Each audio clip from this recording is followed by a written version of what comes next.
Oh, big problems. I mean, he's got big money, but he's got big problems. More money, more problems, I guess.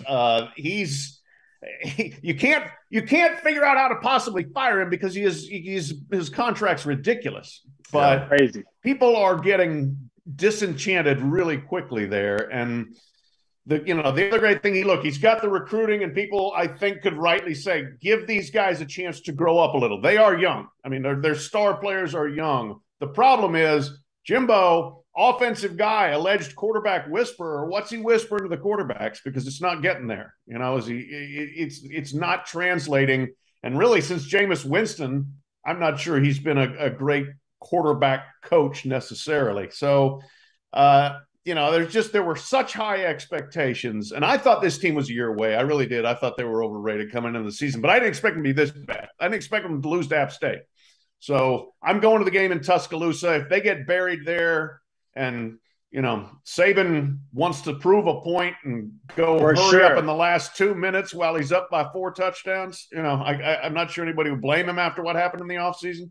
But that's really kind of an ugly situation and fascinating. And, Coach Sumlin knows that is a cauldron of pressure at that school. And they have incredible expectations all the time, no matter what. Hey, Coach, I'm gonna be honest with you, man. I'm fresh out of. I'm fresh out. I meant Pat, Coach. I wasn't bringing you. I meant Pat. Pat, I'm fresh out of waiting until these youngsters grow up, boss. I mean, I'm fresh out of it, man. I'm down here right in the middle of it. I mean, these are top 5 recruiting classes. Since he got the gig, and several before he got the gig. I mean, it seems like year after year we're talking about, we'll let these 4 and 5 stars grow up, man. Let's develop these guys. And oh, my quarterback got hurt. Let me get my quarterback back in there. Now we're working on our 3rd quarterback. And ultimately, if we're being honest, I mean, I'm about the product on the football field, man.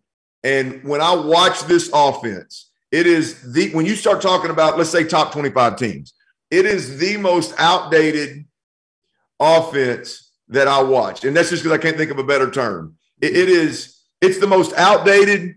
It appears to be very simple from the outside looking in. There's not a bunch of motions and there's not a bunch of shifts and different movements that these new age coaches have where they're stretching everybody from sideline to sideline. There's none of that. But yet there seems to be an unbelievable amount of arguing and confusion from about the numbers to the bench. You know what I mean? It's like we're just trying to block most dangerous man on a damn bubble screen. Can we get that done, fellas? I mean, you got a 5-star to do it. So I'm fresh out of let the guys grow up, and I just think Jimbo's got to answer to the music, man. I know they can't $90+ million buyout. They can't make any big move, but he's got to answer to this music, man.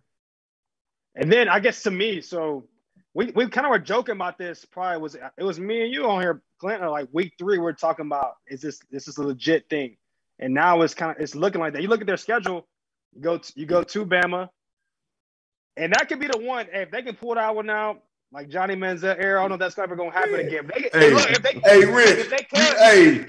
man, if a frog had wings, he wouldn't bump his ass every time he jumped. D. I mean, he ain't no way in hell. Look, you kidding me? They go to Bama. They go to South Carolina. And to me, I might take South Carolina as a favorite now. When I'm at Carolina, they want to get a win. They play Ole Miss at home, play Florida. I mean, who's to say the next 4 games won't be 4 L's or at best 1 and 3? Yeah. It could get really ugly. Right. I mean, the knock has been he's coach 8-4 there. Well, what if they're worse than 8-4? Then what do you do? I mean, but it's golden handcuffs. I don't know how you get out of this situation without having to pay an absolute fortune. So I think you got to hope that you can talk him into letting somebody else call the plays. That's been brought up.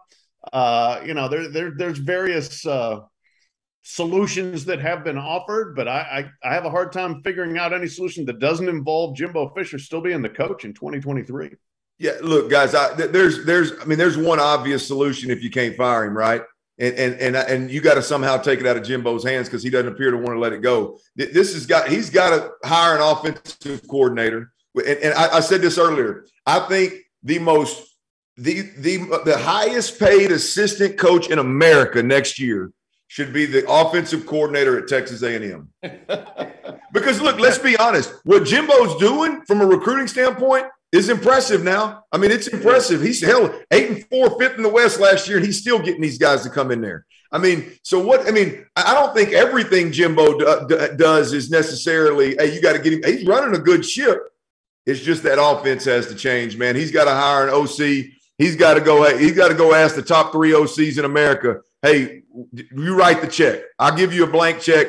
You come on over here and you can coach the offense. That's the only thing that A&M can do if you look at their current situation right now.